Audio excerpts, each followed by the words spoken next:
This is College Talk with Dean Aldemaro Romero Jr., a weekly program exploring the lives and work of the people of the Weissman School of Arts and Sciences at Baruch College. Hello everybody. Religion is always a big issue in society, but things are changing and we're dealing with the 21st century where a lot of changes are happening. So to discuss these and other topics, we invited Dr. Michael Plekon, who is a native of Yonkers, New York. He obtained his bachelor's in arts in sociology and philosophy from the Catholic University in Washington, D.C., and his master's and his doctorate in sociology and religion from Rutgers University in New Jersey.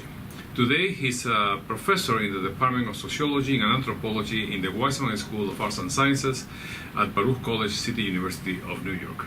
Welcome to College Talk, Dr. Plekon. Glad to be here. Well, as I mentioned at the introduction, we are living some very interesting times, and certainly the issue of religion sometimes comes and goes, changes in almost in a fashionable way in the way that the public discourse about that. And so my first question to you is basically, why do you become interested in religion as an academic endeavor? Okay, well, my teacher, he was the one who directed my doctoral studies, Peter Berger. He's retired now, but he was in many ways the internationally recognized sociologist of religion. He still is quite active.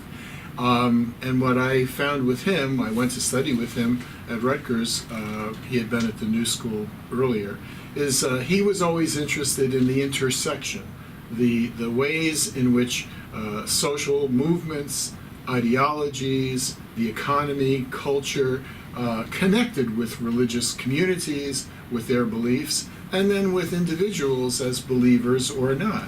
I started out doing my work on a 19th century, very famous philosopher and theologian from Denmark, Søren Kierkegaard.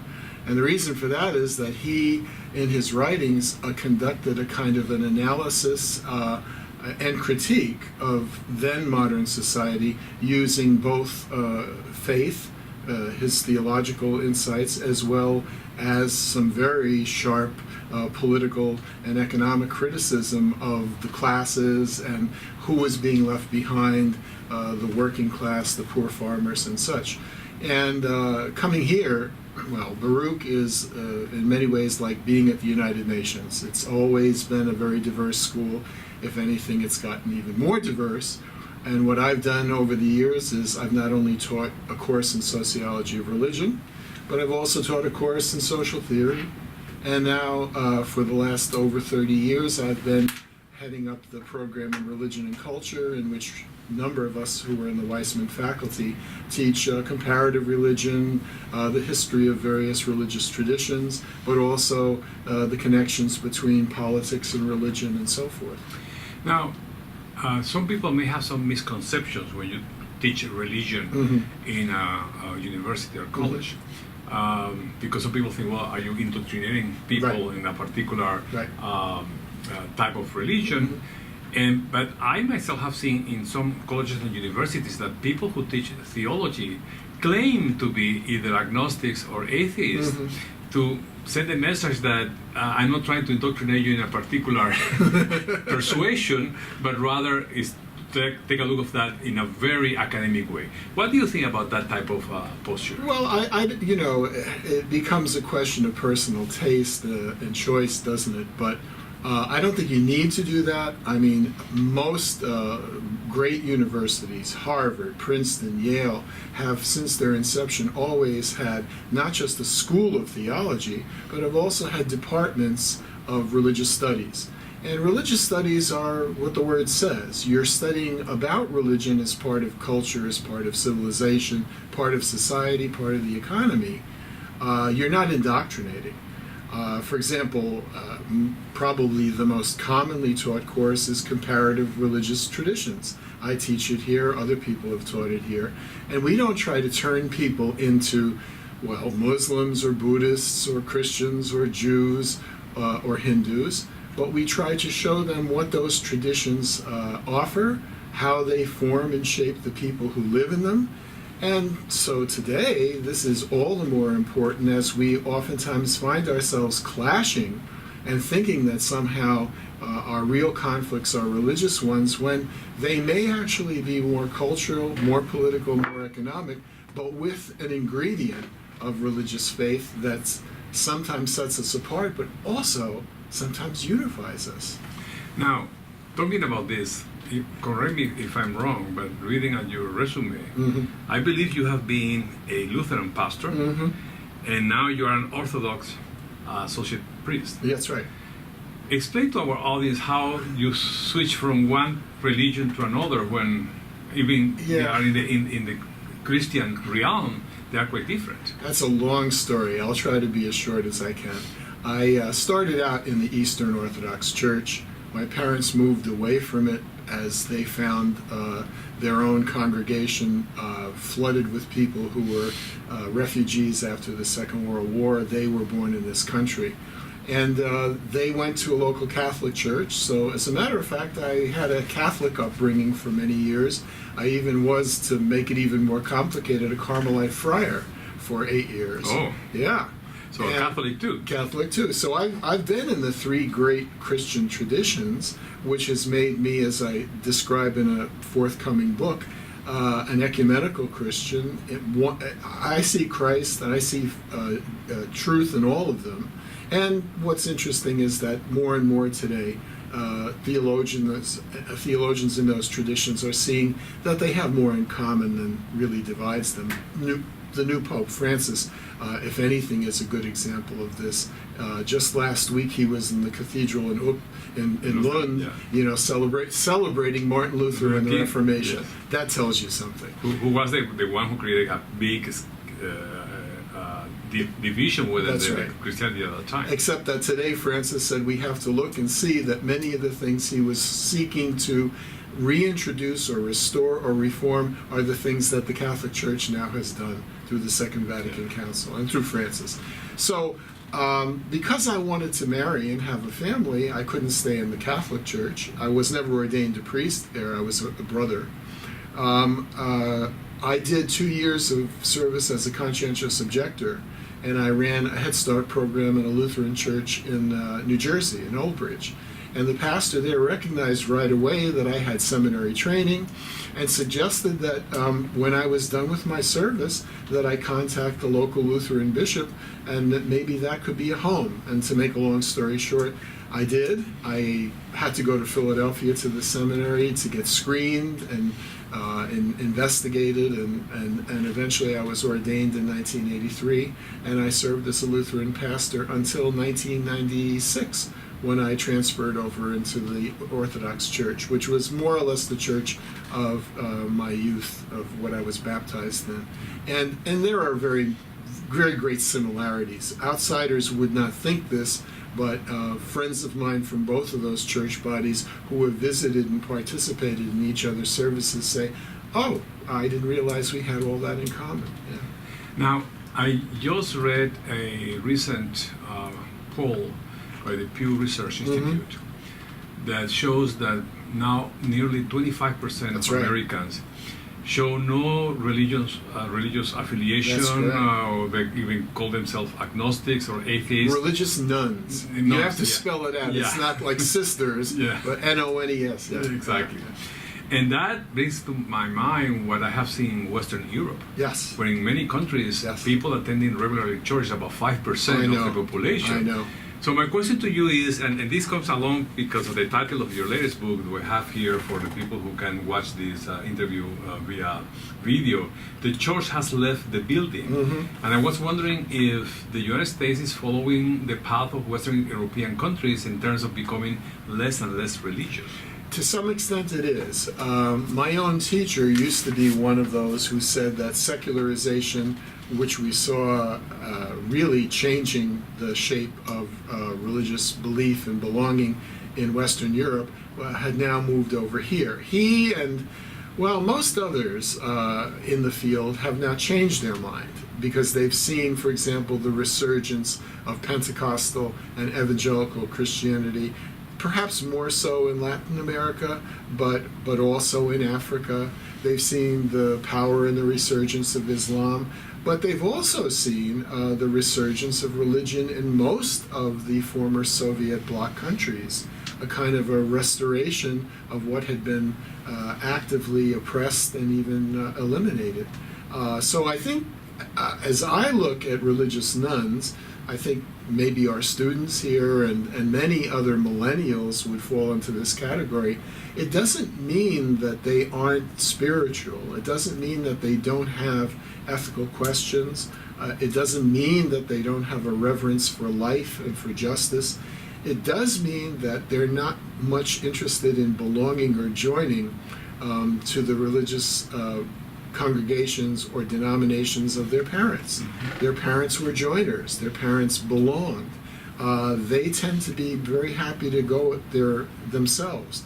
And what I find interesting is that though they're not that numerous, there are very interesting pop-up churches and religious communities. There's one in Brooklyn, St. Lydia's, named after an early woman priest in the Christian tradition. It's a supper church. They all bring food a la a potluck on a Sunday evening, and in the middle of it they share Holy Communion. And you don't have to pay dues. You don't have to be on a church council or a committee. It's simply a fellowship. It's belonging. Now, this is probably not going to be what most millennials want, but some who do want the community sense of it are interested in this. And that's my next book, by the way.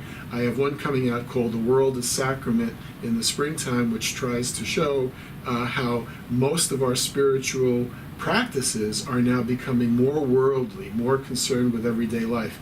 The book of mine that just came out, Uncommon Prayer, is precisely about prayer in everyday life. But I'm going to do a book called Church as Community, because I think in many ways, not just sociologically, but also theologically, that is the great gift that any religious tradition has to present today. Drawing people together, despite their divisions and their differences, giving them something that they can unite around. Now, you just mentioned this church named after a woman. St. Lydia. And they don't seem to be particularly organized as a religion itself. And somehow when you were describing it reminds me of the Unitarians. Yes. Because the Unitarians, even some people question whether that's a religion That's at right. all That's or right. not. That's right. So I was wondering if you see that type of fellowship may be a better home for people who feel closer to secularization than to religion. Yes, I think so. There's a very well-known pastor and spiritual writer named Brian McLaren, and one of the things he said in his newest book is that people are looking for non-doctrinal, non-dogmatic kinds of religious experience and fellowship. They're themselves not defining religion anymore as beliefs, as cognitive truth claims that they have to ascribe to or not.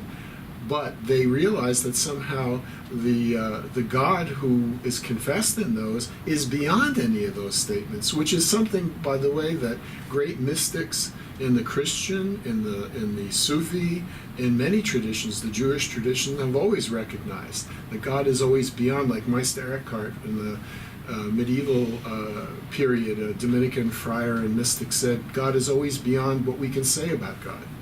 Now, you also mentioned the fact that particularly in third world countries like Latin America, in Africa, there is this growth of Pentecostals and more evangelical types, which is eroding in part the Catholic Church. That's right. Dominance in that area.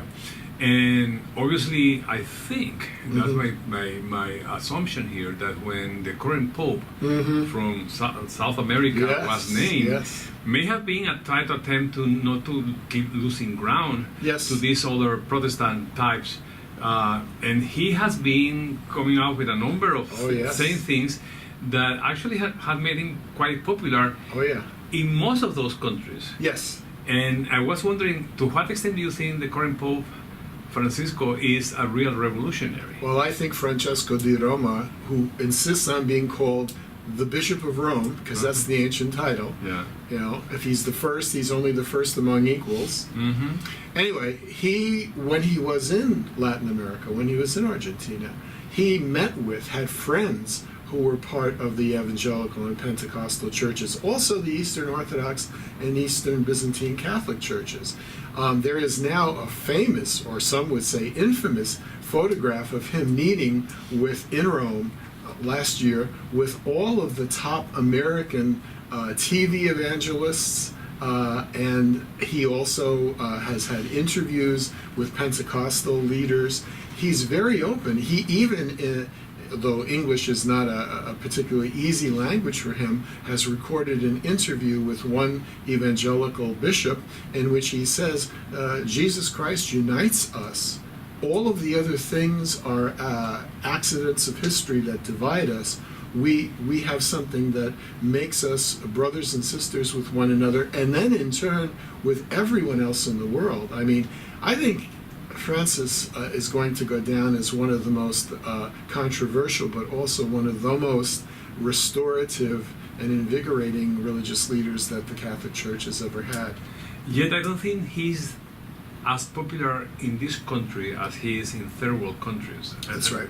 And my impression is because as many Catholic priests from developing countries, his emphasis is on social justice. That's right. Issues of social justice. That's right. While when you hear about from the Catholic Church in this country, yes, scandals aside, of course, yes, is abortion. That's it seems right. to be the only topic they are really emphasizing. That's right.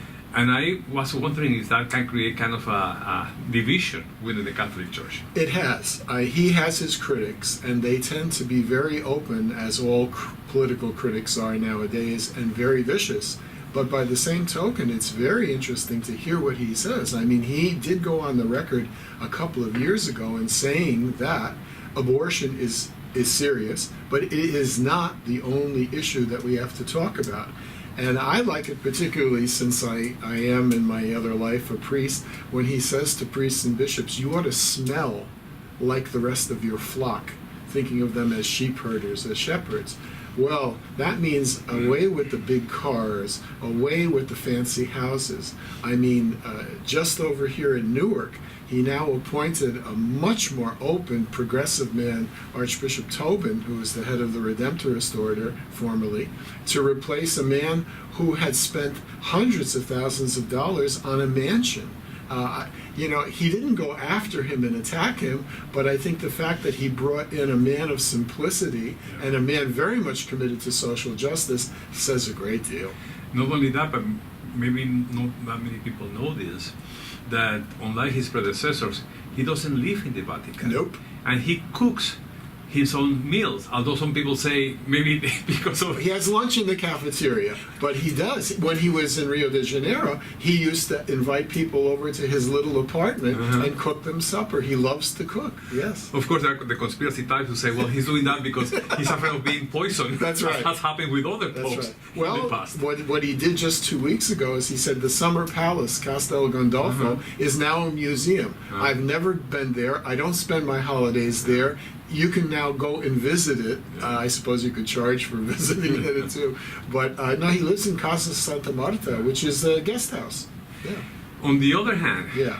a lot of people were surprised, even some of them shocked, when he came up about a week or 2 weeks ago, saying that the issue of women priests Yeah. is not going to happen. I know. How do you interpret that? Because in other areas he seems to be more open-minded, but in this one, I don't know, you think there was a lot of internal pressure from the church, or what was going on there? It was out of character because up until this time he's encouraged the study of whether women can be deacons. And the way in which he answered the question by saying, well, it seems as though my predecessor, John Paul II, has ended this discussion. It seems as though it's ended. I wonder whether or not he is still leaving it open, if not to himself, then to somebody down the road. I have a feeling that this is somebody who does not like to end conversations. My sense is, and I say this as a teacher too, you must know this as someone who taught in the classroom, the best thing you can ever have is a conversation with your students, just as with your closest friends. Okay. Talking about also political issues, we were commenting on this before we started this radio interview. This has been the first presidential campaign in the United States in decades in which there hasn't been any type of religious topic being part of the debates. Why do you think that's the case? Well, I think there is religion involved in this particular campaign, but I think it's in a very nuanced way. Now, one of the things that we mentioned before we started the interview is the fact that the evangelicals are very much split on Trump. Some of them feel that they have to support him because they believe, as they've believed in the past, that he has their positions. Whether he actually does or not is a very open question if you consider what we have on tape from prior years. The others have been quick to separate themselves. A number of important evangelical intellectuals and leaders have simply distanced themselves from him, said, I'm not encouraging anybody to vote for him. Head of the Baptist has done that. David Gushee, who's a Baptist ethicist and theologian, has done that. A number of others. However, what I find interesting, though she does not make a lot of explicit noise about it, is that Hillary Clinton is a lifelong devout Methodist. I happen to know that a Methodist pastor who formerly was the pastor of the church on John Street downtown prepares for her every day a devotional, scripture readings and prayers. I also know that through a friend of mine who's a Korean-American pastor, Wanji Yo, that a number of Methodist pastors in the area have prepared also texts and prayers and other things for her daily spiritual reading and prayer. This is not something she does to attract votes, and I'm not politicking for her. She's done this all of her life. She's a regular churchgoer. Her Methodism or her Christianity is an important part of her family life too, hers and her family of origin. So I think religion is there. It's just not there in a way that's a major controversy. I don't think it's been used as it has in the past. You're right on that. Now, just to put our audience in context, this show is being recorded on November the 8th. Election day. So we don't know who is going to win, and we're not really politicking here in any way. Let me talk about two other things. One is another of your books titled Uncommon Prayer. Yeah. Prayer in Everyday Experience. Mm-hmm. Tell our audience what this book is all about. Well, you would think that if you wanted to find out about prayer, the ones you would go to would be pastors, rabbis, imams, priests, theologians. And indeed, in this book, I do. I happen to know the former Archbishop of Canterbury, Rowan Williams, and I feature him. Also, the well-known and respected Anglican theologian, Sarah Coakley. But there are many other people who I have learned about prayer from. One of them is Mary Oliver, the wonderful poet, but also Christian Wyman, who is a poet who teaches up at Yale Divinity School. And then there's Mary Carr, who is a very gifted poet and memoirist. She's published 3 volumes of her own memoirs about her continuing recovery. And then I even have Heather Havrilesky, who is a younger writer who writes a gossip column, not a gossip column, a help column for New York Magazine. And then there are others in the book too. There's really a range of writers who you would never think of going to about prayer, but who in fact describe outside of church, outside of their prayer books, outside of even doctrines or beliefs, how they try to look for meaning in their life, how they try to look for communion and fellowship with their family, with their friends, how they struggle with sickness, how they struggle with injustice. So I thought, after having listened to a number of other more specifically religious individuals in earlier books of mine, I wanted to go out there into the world. So there's this book, and then there's the one I mentioned a bit ago called The World is Sacrament, in which I've tried to find a much more worldly kind of spiritual existence. Another topic you have done some research and writing about is of the Danish philosopher and theologian Søren Kierkegaard. Mm-hmm. And since we have been talking also about politics, I think Kierkegaard in many ways was one of the first theologians who basically said we shouldn't mix state affairs with religious affairs. Yes. And I was wondering, to what extent do you think that that line of thought has influenced the whole concept of separation of church and state? Well, he lived in the early 19th century in a country which was in which there was a state church. He felt that this was not a healthy thing either for the church or for the state. Yeah. But what I think is important is that in the end, he argued that your faith had to be something that you lived out. Truth is subjective is a very important piece of his recognition. And it's interesting, I think that for me, the most important of his books is called Works of Love, in Danish, Kærlighedens Gerninger. You think of him as an existential, anxious, alienated, turned in on himself individual. In Works of Love, you see that for him, there's always a triangle.